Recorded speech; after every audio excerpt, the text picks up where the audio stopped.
This is KGW News at Sunrise. 2312 shots fired at me. I'm good, I think. This morning on Sunrise, a look at the dash cam and body cam video that shows how state troopers chased down a double murder suspect along I-5 and rescued a baby from the back of his car. Devin Haskins breaks down this video for us coming up here in one of our top stories. Plus, the city has removed over 4,000 encampments, which equates to about 8,000 to 12,000 tents. According to the most recent homeless count, that is more tents than the number of homeless people in Multnomah County. How the county got to this point in just a few minutes. And this morning, we're also celebrating dear old dad. Yes, Father's Day is this Sunday. So with that in mind, we're asking you to share some of your favorite memories of your dad or your granddad or your granddad dad. Or I guess that would be granddad. I guess so. Just keep going, Drew. Why you're on a roll? We have this post up. We have this post up on our Facebook page this morning. Jump on in. We already have some great comments that we'll share throughout the day here on Sunrise. Yeah, I can't wait to see those. Glad you're here with us on this Thursday, or what we like to call Friday Eve. I just like to get to Friday, personally. Okay. You don't even like to count down the days. Why Got would it. we want to go past this glorious Thursday? Good point, Chris. It is the Enjoy nicest the day. It is. Enjoy the day. It is the nicest day of my 7-day forecast, probably. So let me start off with this really pretty shot. The silhouette of Mount Hood here off in the distance. We are about 20 minutes away from sunrise. Rocking 15 hours and 40 minutes of daylight today, right? 53 degrees last check at PDX. Elsewhere across the region, we're in the upper 40s right now. Beaverton 47, 44, one of the cooler spots on the map in Hillsborough. And as we slide south, Wilsonville checking in with 51, Aurora 49, and Salem 53. A lot of us a couple of degrees warmer right now than we were yesterday this time. Mostly clear, actually, at the airport. We're on our way to mid to upper 60s at lunchtime, and we finish off the day mostly sunny with 78 degrees in my Thursday afternoon forecast. So great day today.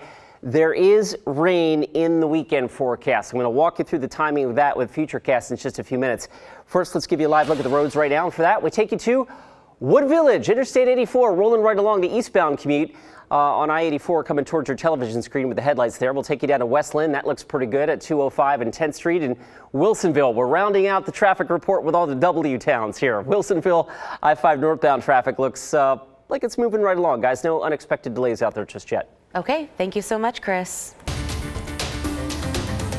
This morning, we are keeping tabs on a crash that happened on the historic Columbia River Highway near Bridalveil Lakes in Corbett. The Multnomah County Sheriff's Office says it happened around 10:30 last night. 3 people were inside the car. One has to be life-flighted to the hospital with serious injuries. The highway was closed for a short period of time overnight, but is now back open. We have new video this morning that shows a car that rammed into the side of a building in Gresham. So this happened overnight at the intersection of Southeast 182nd and Market Street. You can see the car crashed into the Coda Outpatient Recovery Center. Crews on the scene there had to clear out trees, and they also put up some wooden planks to support that building. We reached out to Gresham Fire for more information about this and are still waiting to hear back. Put your hands high in the sky, driver! For the first time, we are seeing body cam video from a high-speed police chase and shootout along I-5 near Eugene. Yeah, back in April, the suspect, accused of murdering 2 women, then taking off with his 1-year-old child, led authorities on a multi-state manhunt. Our Devin Haskins has more on the video and what happened. Good morning, Devin. Yeah, good morning. Oregon State Police are releasing the videos to the public after the Lynn County District Attorney's Office finished their investigation, finding the officers involved were legally justified in the shooting. The suspect ultimately dying of a self-inflicted gunshot wound after a chase along I-5 that reached speeds near 100 miles an hour. Now, before we show you more of the video, we want to warn you, some of the images you see here may be hard to watch. 2312. He's going to go ahead and take off from us. We're in this. Got a pursuit going southbound. This all happened in the afternoon of April 23rd, just north of Eugene on I-5. Police spotted 39-year-old Elias Huizar after an Amber Alert went out the night before. Huizar is suspected of murdering 2 women in the Tri-Cities area of Washington, then abducting his 1-year-old child.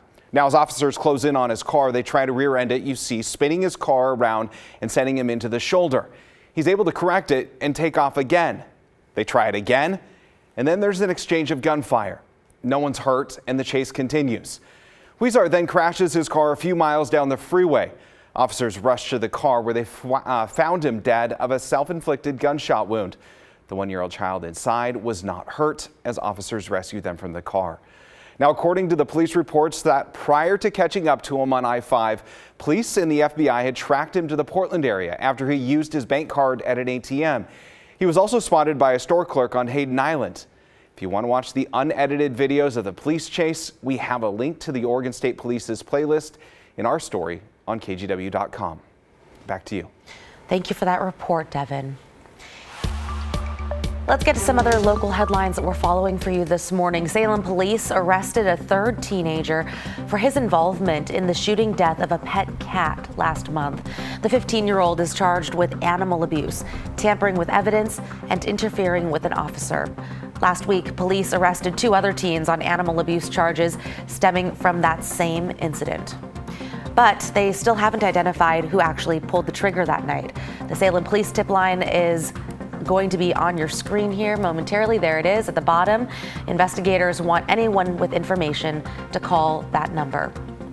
And a Portland jury found the operator of a local chain of check cashing businesses guilty for his role in a multi-year tax scheme. Court documents say 48-year-old David Katz conspired with others in the construction industry to defraud the U.S. out of $44 million of uncollected payroll and income taxes. Katz created sham construction companies and cashed more than $177 million in payroll checks, then used the cash to pay construction workers under the table. Katz made more than $4 million in the scheme. 3 of Katz's co-conspirators have pleaded guilty to felony charges for their roles. And also, Oregon Housing and Community Services awarded more than $7 million to create 59 homes as part of the ongoing effort to create more affordable housing in the state. Self Enhancement Inc. will receive $1.6 million. The rest will go to a pair of Central Oregon projects, one in Bend, the other in Redmond. And those are some of your morning headlines. You probably don't need this reminder, but we will remind you anyway. Sunday is Father's Day. We're not working on Sunday, so we're celebrating this morning by sharing some of your favorite father moments. We're going to start with a viewer named Suze. Suze says that their dad taught them to ski, fish, and to drive, but their best moment together was watching the Blazers win the NBA championship on Dad's birthday back in 1977. Wow. Great memory, right? Next up here is Chris, who says, shout out to Grandpa George. Grandpa George would take the kids to, quote unquote, run errands, like going to the hardware store or something like that. But actually, Grandpa George would take the kids to the local bakery for maple bars. Aww. That is a good grandpa. One more thing we're trying to add to this morning's Father's Day mix. Dad jokes. Oh, geez. What's the matter? Dad jokes are good. Okay, good way to start the day. If you have a favorite dad joke that you want to share, you can check out this post on our Facebook page, add your dad joke, and hopefully we can share a bunch of those coming up here later on Sunrise. You guys are both dads. Do you use a lot of dad jokes? I knew you were going to ask that. I hadn't thought of one beforehand. Do you have a good one? I know Drew's just, I know they just come off the tongue. Drew. No, there's one on the top of my head. The only one that is blocking everything else is completely inappropriate for this program. Okay. So, do the weather and I'll come up with a clean one. It's because he has teenagers now, so they can get more inappropriate the older they get, right? They're definitely that. Speaking of Father's Day, let's get right into your weekend forecast. Unfortunately, yes, I do have some showers coming our way, so let's get right into it. Saturday right now looks like the wetter of the 2 days for the upcoming weekend. A lot of Juneteenth celebrations going on, by the way, on Saturday, with Juneteenth actually in my 7-day forecast. That's next Wednesday. Mostly cloudy with a few showers and possibly a rumble of thunder with highs in the mid-60s. Father's Day Sunday, I'll step out of the way. Chance of showers remaining in the forecast with highs in the upper 60s. So let me show you what's going on here as the weather's pretty quiet today. This is the weather maker we're watching for the weekend. Spinning across the Gulf of Alaska, that will drop southward during the day today. Tomorrow the clouds really thicken up and, well, let me show you with Futurecast here. High thin clouds going through the sky today. Not much fanfare. Today, again, the nicest day of my 7-day forecast. Fast forwarding into tomorrow, this is Friday, a piece of that system begins to push inland, and that will bring with it noticeably thicker cloud cover, and our modeling even suggesting some sprinkles possible at the coast. That's Friday. Now we go into Friday night and Saturday, and the region thoroughly peppered with showers and maybe even a rumble of thunder. In fact, see that little yellow blob over Portland? don't get too fixated on where you see that at 10:50 in the morning on Saturday. The point is the atmosphere will be unstable enough for numerous showers and possibly some thunder during the day on Saturday. And I say possibly thunder. If we get some breaks in the clouds and warm the ground up enough, that could create even more thunderstorm activity as we get into Saturday afternoon.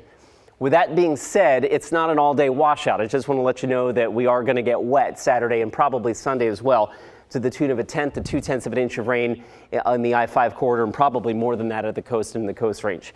All right, that's this weekend. Today, gorgeous. Let me take you out to the Gorge. This is Oregon's Veterans Home in the Dalles. You see the tippy top of Mount Hood there, catching the first rays of light there. Really, really pretty sky there. Maybe a little mist at the Oregon coast. The Chinook Winds Casino Resort camera there reveals a little mist there. And 53 in downtown Portland right now. We're a little warmer right now than we were yesterday at this time. Our futurecast shows temperatures getting into the mid-70s in the Willamette Valley, mid to upper 70s this afternoon, and probably into the 80s, low to mid-80s in eastern Oregon. In fact, Burns and Baker City could be well on your way into the upper 80s to near 90 this afternoon. Easily the warmest day of my 7-day forecast. That's today.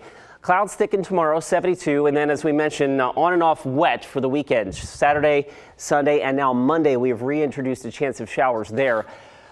Christine and Drew, indications are that as we go towards the first couple days of summer, of course is next Thursday, it arrives, we will start to warm up and dry out right on schedule. Okay, sounds good. And I mean, I'm sure we could use the rain before it really heats up this summer. Always. Okay, thanks, Chris.